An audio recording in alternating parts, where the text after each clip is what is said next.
C'est parti, bonjour à tous, nouvelle vidéo React, toujours avec mon accessoire préféré aujourd'hui. On est encore sur un battle achat versus location. Est-ce qu'il vaut mieux acheter ou est-ce qu'il vaut mieux louer? C'est une vidéo de Valentin Chaponnet, donc il dit ton banquier te dit d'acheter, ton entourage te félicite et toi tu signes une prison de 25 ans. La sécurité immobilière de 2025, c'est un mensonge d'État. Je t'explique pourquoi être proprio est devenu le piège du siècle. Eh ben écoute, on va regarder ce que tu nous balances Valentin, c'est parti, hop.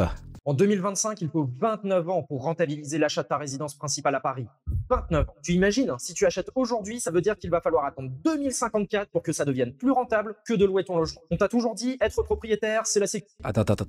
Là, ce qu'il dit, c'est qu'il faut attendre 29 ans pour espérer avoir un logement plus rentable à l'achat que la location. Le problème, c'est pas l'immobilier. Si tu dois attendre 29 ans pour attendre d'être rentable, le problème, c'est pas l'immobilier. C'est l'acheteur, c'est l'investisseur. Mais c'est pas l'immobilier. Sécurité, c'est l'indépendance. La vérité, c'est qu'en 2025, c'est souvent le piège du siècle. Parce que tu ne signes pas un achat, tu signes une chaîne. Une chaîne de 20-30 ans, avec un crédit qui te saigne. Il est au courant que ça se vend un bien immobilier ou pas? D'une mobilité qui est réduite à néant. Et pendant ce temps-là, ton banquier, lui, il se frotte les mains. Mais attends, parce que c'est pas si simple que ça. Dans certaines villes, devenir propriétaire reste une stratégie brillante. Et dans d'autres, c'est littéralement un suicide financier. Alors reste bien jusqu'au bout de cette vidéo, parce que je vais t'expliquer pourquoi acheter ta résidence principale peut être la plus mauvaise décision de ta vie, dans quel cas, au contraire, ça peut te protéger, et surtout, comment utiliser ton argent autrement pour ne pas t'enfermer dans un crédit qui t'appauvrit. Mais avant ça, comme d'habitude, fais-moi une faveur. Abonne-toi à la chaîne, like la vidéo. Ok, allez. Qui va te l'expliquer. On a tous grandi avec la même rengaine. Le but dans la vie, c'est d'acheter sa résidence principale. Comme ça, tu seras en sécurité pour ta retraite. Et la vérité, c'est que ce discours est un piège qui arrange surtout les banques et l'État, mais certainement pas toi. Et il suffit de regarder les chiffres. En 2024, il te faut en moyenne 15 ans pour que l'achat de ta résidence principale devienne plus intéressant qu'une location. Et dans certaines villes, c'est un véritable cauchemar. À Paris, il te faut 29 ans. À Aix-en-Provence, il te faut 27 ans. Et à Caen ou à Bordeaux, il va te falloir plus de 20 ans. Tu vois le problème? Ton crédit, c'est pas une porte de sortie, c'est une prison à long terme. Et tu sais ce que ça donne en vrai? J'ai un client qui m'a appelé récemment. 38 ans, 2 enfants et 25 ans de crédit pour sa résidence principale en région parisienne. Au téléphone, il me dit, Valentin, j'ai l'impression de bosser uniquement pour ma banque. Et je lui réponds, c'est pas qu'une impression, c'est une vérité. Tu as signé ton avenir contre des murs. La résidence principale, c'est la Ferrari des illusions. Ça brille, ça flatte ton ego, mais derrière, ça se déprécie en taxes, en entretien et en mobilité. Et crois-moi. Bon, j'arrête là, il dit beaucoup de choses. Alors déjà, il faut savoir que les gens ont besoin de se loger. C'est-à-dire que si tu as besoin de te loger, il faut soit habiter quelque part en location ou soit acheter. On parle des prix des loyers actuels. Moi, je suis en région parisienne. Très clairement, tu veux louer hors de Paris, parce qu'il est très concentré sur Paris. Paris, c'est une anomalie. C'est pas la masse. De manière générale, en région parisienne, hors Paris, tu veux louer un T2, un petit T3, tu vas payer, allez, 1100, 1200, 1300 euros. Et les logements sont pas incroyables. Sont vraiment pas incroyables. Les gens en commentaire, dites-le moi. Moi, je suis en région parisienne, je fais beaucoup de visites, notamment pour mes activités de sous-location professionnelle. Je peux vous dire que c'est pas la crème de la crème. Clairement, en achat, un couple moyen, il peut s'en sortir avec un T4 à 1100, 1200 euros de mensualité à la banque. Clairement. Et en fonction de l'apport, ça peut même être un petit peu moins. Donc déjà, en région parisienne, et je pense que dans pas mal de secteurs, c'est comme ça. C'est que les loyers sont hauts, sont très hauts. Et j'ai pas l'impression qu'on tend vers la baisse. Parce que, et la location aussi, attention, parce qu'il parle de location, il vaut mieux louer. On en parle du marché locatif en ce moment, où tu es obligé de sucer un propriétaire pour avoir un logement insalubre ou pas terrible, il faut le dire. Surtout pour les gens là, un peu comme moi là, on se comprend, on n'est pas là pour faire de la victimisation, tu sais que c'est pas le genre de la maison, mais il y a des réalités. C'est toujours un peu plus compliqué pour certaines personnes. Donc oui, la réalité c'est que pour beaucoup de gens, si les choses sont bien faites, si les choses sont bien achetées, c'est quand même mieux, dans la majorité des cas, d'acheter sa résidence principale. Mais ouais, on va continuer, on va voir ce qu'il nous raconte. Une Ferrari sans essence, ça reste un tas de ferraille dans ton garage. Mais voilà le vrai scandale. Pendant que tu crois que tu bâtis ta sécurité, tu es juste en train de scier la branche de ta liberté financière. Parce qu'un crédit de 25 ans, c'est un verrou sur ta mobilité professionnelle. C'est une laisse autour de ton cou si tu veux changer de ville. Et c'est une dépendance totale à l'évolution de la politique et de la fiscalité française. Le mythe de la propriété, c'est pas sois propriétaire et tu seras libre. C'est sois propriétaire et bosse pour ta banque pendant 30 ans. On va mettre les pieds dans le plat, parce que les chiffres, eux, ils ne mentent pas. Depuis 20 ans, les prix de l'immobilier en France sont littéralement explosés. Résultat, tu payes aujourd'hui 2 à 3 fois plus cher qu'à l'époque de tes parents pour le même bien. Mais ton salaire, lui, il n'a pas suivi. Et ce n'est pas tout, parce que les taux d'emprunt, après avoir flirté avec les 1%, sont à plus de 3% en 2025. Ça veut dire quoi? Ça veut dire que ton crédit te coûte une fortune et que... Non, ça veut dire que tu dois bien négocier ton prix d'achat, tout simplement. Arrêtez de prendre les prix des biens que vous voyez sur le bon coin se loger et vous négociez pas. Alors qu'il y a plein de travaux, il y a plein de choses à faire. Peut-être que la personne qui vend est dans une situation particulière qui fait qu'elle doit vendre rapidement. La vérité, elle est là. Le problème, encore une fois, c'est pas l'immobilier, c'est l'acheteur, c'est l'investisseur. Il doit savoir négocier, c'est super important. La promesse d'acheter parce que ça coûte moins cher que de louer est devenue un mensonge. Je te donne un exemple concret. Tu prends un prêt de 250 000 euros sur 25 ans à 3% de taux d'intérêt et à la fin, tu auras remboursé plus de 360 000 euros à ta banque. Ça te fait 110 000 euros d'intérêt. C'est pas un investissement, c'est une saignée. Et attends, c'est pas fini. Alors ça, c'est un exemple qui fait peur. Les intérêts, s'il y a des choses, les intérêts. Ok, maintenant, si un bon investisseur, il respecte bien les choses, il sait bien acheter un bien immobilier. Il achète un appartement, une maison pour lui, pour sa famille, peu importe. Les frais de notaire, les frais de garantie, les frais de dossier, les travaux, l'aménagement, tout ce que tu veux, ça lui coûte 200 000 euros, c'est un exemple. Ok ? Ce bien-là, sur le marché, il vaut 220, 215 000 euros. Il a fait une mauvaise affaire ou il a fait une bonne affaire? Alors oui, c'est pas évident de le faire. C'est pas évident d'arriver sur ce type de résultat. Mais ça se travaille. On n'a pas dit que c'était simple, hein, mais ça se travaille et c'est possible. Je l'ai fait, je le fais, des tas de personnes le font. Enfin, des tas, peut-être pas, puisque non, la plupart des gens, ils achètent en coup de cœur. Mais il y a des gens qui le font. Faudrait peut-être s'inspirer de ces personnes-là pour savoir comment acheter, tout simplement. Parce que chaque année, ton banquier rigole parce qu'il sait un truc que tu as oublié, les loyers augmentent avec l'inflation. Et oui, parce que je te le rappelle, les loyers sont indexés tous les ans. Donc si tu penses qu'acheter te protège des hausses de loyer, c'est oublier que l'inflation, elle détruit ton pouvoir d'achat. Et il faut que tu ajoutes à ça tous les frais invisibles. La taxe foncière en hausse, les travaux obligatoires imposés par le DPE et les mises aux normes, les charges de copropriété qui explosent, et bien évidemment les fameux frais de notaire. Et tu sais ce qui est le plus ironique? Si l'inflation grimpe, la valeur de ta dette, elle diminue. Mais en même temps, ton coût de la vie explose. Donc oui, tu gagnes peut-être un petit peu sur ton prêt, mais tu perds beaucoup sur ton quotidien. Acheter sa résidence principale en 2025, dans 80% des cas, ce n'est pas une ascension financière, c'est un suicide. Je vais aussi...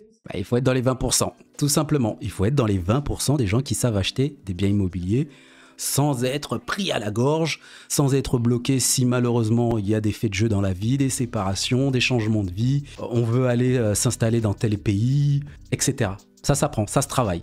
Casser un autre mythe. Parce qu'on te répète toujours qu'être locataire, c'est jeter ton argent par les fenêtres. Et c'est encore une fois totalement faux. En fait, la vraie question à te poser, c'est où est-ce que tu habites? Parce que ce constat va dépendre de ta localisation. Regarde la carte que je suis en train de t'afficher. Elle compare le coût d'un crédit immobilier avec le coût d'une location équivalente. Et tu sais ce qu'on voit? Dans certaines villes, acheter sa résidence principale reste effectivement intéressant. Et dans beaucoup d'autres, le locataire s'en sort beaucoup mieux que le propriétaire. Je te donne un exemple concret. À Paris, avec les prix au mètre carré qui sont complètement délirants, tu vas payer 2 500 euros par mois.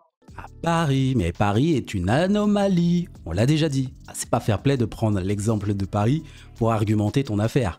Pas pour devenir propriétaire. Alors que pour le même appart, le loyer te coûte 1 800 euros. Résultat, être propriétaire, ça te saigne chaque mois et tu perds en qualité de vie. Mais dans une ville moyenne, avec un marché encore accessible, acheter peut devenir rentable. Et seulement dans ce cas-là, c'est logique de se poser la question entre rester locataire ou devenir propriétaire. Et la majorité des gens sont dans ce type de ville.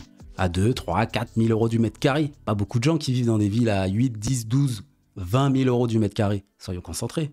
Et puis il y a aussi un autre truc super intéressant quand tu achètes. Il y en a plusieurs, hein. Mais déjà il y a le différé. Le différé, c'est le fait de pouvoir commencer à payer le capital 1, 2, 3 ans plus tard. Il y a des gens, un peu comme moi, qui parfois vont faire des achats immobiliers et qui vont demander un différé de 1 an, 2 ans, 3 ans, le temps des travaux. Les travaux vont pas durer 3 ans, les travaux vont durer peut-être 3-4 mois. Et ben après ces 3-4 mois, tu vas payer des intérêts et une assurance. Mais si tu ne payes pas tout de suite le capital, tu augmentes ton niveau de vie au quotidien, puisque ta mensualité est plus basse. Donc si tu fais un différé et que tu respectes les bons principes pour acheter de l'immobilier à des bons prix en négociant, et il y a plein de choses à savoir, t'es gagnant. Et deuxième chose, c'est les faits de jeu dans la vie. Dans la vie, tu peux avoir des faits de jeu. C'est-à-dire que, voilà, tout va bien, là, tu as ton salaire, c'est super cool, et il arrive un moment, ta boîte, elle fait des licenciements économiques. Ou alors, je sais pas, t'as des baisses de revenus, ou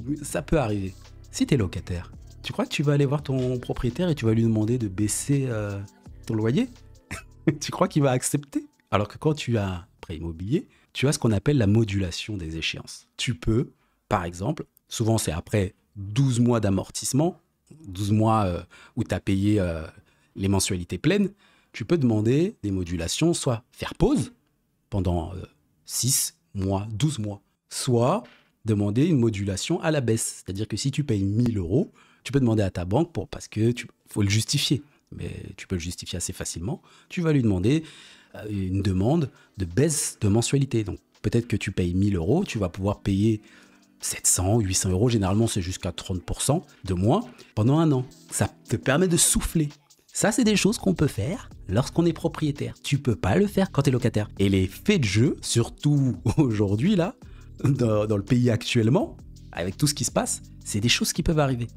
Il n'y a donc qu'une seule règle qui s'applique. Si ta mensualité de crédit est bien plus élevée que ton loyer pour un bien équivalent, alors il vaut mieux rester locataire. Pourquoi? Parce que la différence entre ta mensualité et le loyer, tu vas pouvoir la placer. Et crois-moi, un portefeuille bien structuré va faire largement mieux qu'un appartement mal situé. Autre point crucial dont on ne te parle jamais, c'est la mobilité géographique. Quand tu loues, tu peux bouger facilement pour ton boulot, ta famille ou saisir une opportunité professionnelle. Quand tu es propriétaire, tu es cloué au sol. Et si tu dois vendre en urgence, tu risques de brader ton bien. En clair, alors là où je lui donne un point, c'est vraiment, mais ça concerne très peu de gens, c'est des personnes qui bougent énormément. Effectivement, si tu sais que tu es une personne, tu vas aller à gauche, à droite, tel pays, tu bouges beaucoup, pourquoi pas?